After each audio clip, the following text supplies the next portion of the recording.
Τι σας έκανε να ασχοληθείτε με το στίβο? Ναι, μάλιστα. Η εποχή μας ήταν μια εποχή που τα σπορ και ο αθλητισμός ήταν σε πολύ ψηλό επίπεδο.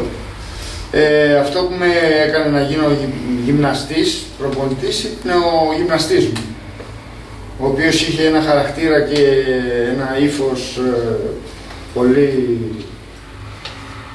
σπάνιο για την εποχή μας και με έκανε να ακολουθήσω αυτόν τον δρόμο. Και εσείς ποια αθλήματα επιλέξετε να ασχοληθείτε πιο πολύ? Ως προπονητής, η προπόνηση που κάνω στα παιδιά είναι όλα τα αγωνίσματα του στίβου. Πόσα χρόνια είστε προπονητής στο στίβο? Ξεκίνησα ως προπονητής στίβου το 1996, στον τότε Φιδιπίδη. Αργότερα έγινε η ένωση με τον Ιπποκράτη και τώρα στον 7ο. Πόσους αθλητές Αυτή τη στιγμή έχω 14 αθλητές. 14. Αυτή τη χρονιά, τη φετινή χρονιά, ναι. Πόσες φορές την εβδομάδα γίνονται προπονήσεις?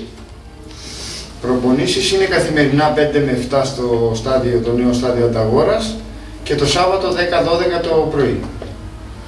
Και με ποια αγωνίσματα του στίβου μπορεί να ασχοληθεί κάποιο παιδί που είναι νοσηλικό?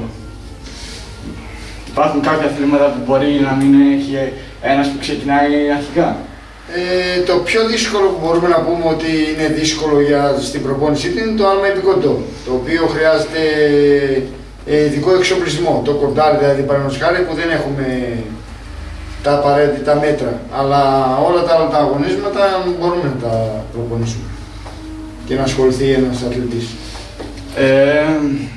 Ποια είναι η κατάλληλη ηλικία για να ασχοληθεί με το στίβο ένα παιδί? Τα παιδιά πρέπει να ξεκινάνε από μικρή ηλικία να ασχολούνται με παιγνιώδη μορφή βέβαια. Η ηλικία αυτή μπορεί να είναι και από το προνήπιο, σε ηλικία 4-5 χρόνων. Παίρνουν τις βάσεις για να μάθουν το σώμα τους, την κίνηση, τη σωστή κίνηση, κοιναίσθηση του χρόνου, του χώρου. Για να ασχοληθεί με τον αθλητισμό συγκεκριμένο? Αυτό θα δείξει, θα το δούμε πρώτα από ορισμένα τεστ που θα κάνουμε στα παιδιά, δείχνουν αν μπορεί, όχι αν μπορεί, όλος ο κόσμος μπορεί, απλά για να έχει κάποιες επιδόσεις.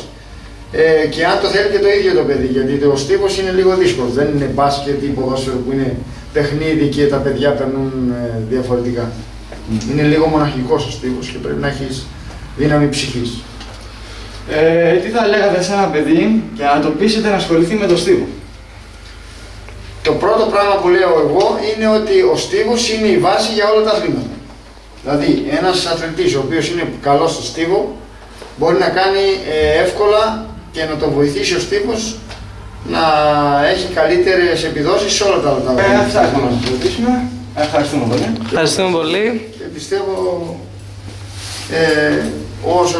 όλο και περισσότεροι νέοι να έρθουν στο στίβο και να ασχοληθούν με κάποια άθλημα. Ευχαριστούμε. Ευχαριστούμε. Παρακαλώ.